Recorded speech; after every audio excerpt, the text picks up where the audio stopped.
Kami mempersembahkan renungan Santapan Rohani, terjemahan dari renungan Our Daily Bread.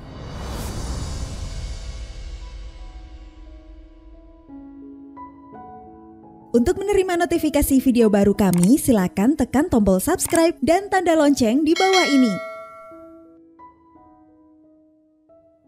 Sahabat ODB, pembacaan Alkitab hari ini terambil dari 1 Yohanes pasal yang pertama, ayat yang pertama sampai dengan ayat yang keempat. 1 Yohanes pasal yang pertama, ayat yang pertama sampai dengan ayat yang keempat. Kesaksian Rasul tentang firman hidup. Apa yang telah ada sejak semula, yang telah kami dengar, yang telah kami lihat dengan mata kami, yang telah kami saksikan, dan yang telah kami raba dengan tangan kami tentang firman hidup, itulah yang kami tuliskan kepada kamu. Hidup itu telah dinyatakan, dan kami telah melihatnya, dan sekarang kami bersaksi dan memberitakan kepada kamu tentang hidup kekal, yang ada bersama-sama dengan Bapa, dan yang telah dinyatakan kepada kami. Apa yang telah kami lihat dan yang telah kami dengar itu, kami beritakan kepada kamu juga, supaya kamu pun beroleh persekutuan dengan kami.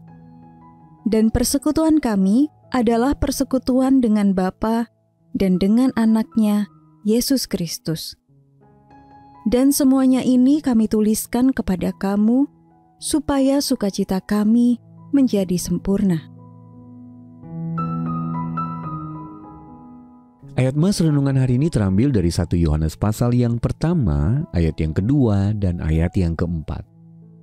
Kami memberitakan kepada kamu tentang hidup kekal, yang telah dinyatakan kepada kami, dan kami tuliskan kepada kamu, supaya sukacita kami menjadi sempurna. Renungan hari ini berjudul Mengharapkan Sukacita, ditulis oleh Tim Gustafson. Sahabat ODB, dalam blognya, Bronnie Ware mengulas berbagai penyesalan yang ia dengar saat merawat para penderita penyakit yang tidak tersembuhkan. Sebagai contoh, andai saja aku harus bekerja tidak terlalu keras, atau aku menyesal tidak dapat menjaga hubunganku dengan teman-temanku. Dan yang paling menyentuh, seharusnya aku lebih membahagiakan diriku. Menghadapi kematian kita sendiri yang tidak terhindarkan adalah cara yang luar biasa untuk menjalani hidup dengan penuh sukacita, tulis Ware. Memang ini nasihat yang baik. Tetapi dari mana sukacita itu berasal? Di mana kita dapat menemukan makna hidup yang sejati? Sahabat ODB, sebagai seorang pemuda, Yohanes sang murid memiliki pandangan yang kurang tepat tentang tujuan hidup.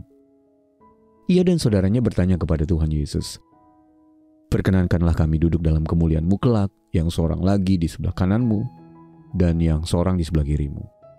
Markus pasal yang ke-10 ayat yang ke-37. Permintaan mereka memicu perselisihan di antara para murid. Puluhan tahun kemudian, pandangan Yohanes berubah secara drastis. Kini ia memahami tentang kasih dan komunitas di dalam Tuhan Yesus. Yohanes melihat kehidupan, kematian, dan kebangkitan Tuhan Yesus sebagai dasar dari segala sesuatu. Ia menulis, "Kami memberitakan kepada kamu tentang hidup kekal." 1 Yohanes pasal yang pertama ayat yang kedua. Yohanes menyatakan Yesus kepada kita supaya kamu pun beroleh persekutuan dengan kami. Ayat yang ketiga. Dan kemudian ia menambahkan, persekutuan kami adalah persekutuan dengan Bapa, dengan Anak-Nya, Yesus Kristus. Dan semuanya ini kami tuliskan kepada kamu supaya sukacita kami menjadi sempurna. Sahabat ODB, hidup bisa membawa penyesalan. Tuhan Yesus mengundang kita untuk menukar penyesalan itu dengan sukacita penuh yang hanya datang daripadanya. Sahabat ODB, penyesalan apa saja yang Anda miliki? Lalu apa yang menghalangi Anda untuk mengizinkan Tuhan Yesus menyempurnakan sukacita Anda? Mari kita berdoa. Bapa di surga, aku menyesal. Pulihkanlah kepedihan yang membekas dalam hidupku. Tuhan, aku perlu sukacita yang hanya dapat kualami dalam persekutuan denganmu. Dalam nama Tuhan Yesus kami berdoa. Amin. Mari mendukung pelayanan ini agar kami dapat menjangkau banyak jiwa dengan firman Tuhan yang sanggup mengubahkan hidup. Silakan scan kris yang tertera di layar untuk memberikan persembahan kasih. Tuhan Yesus memberkati.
Oh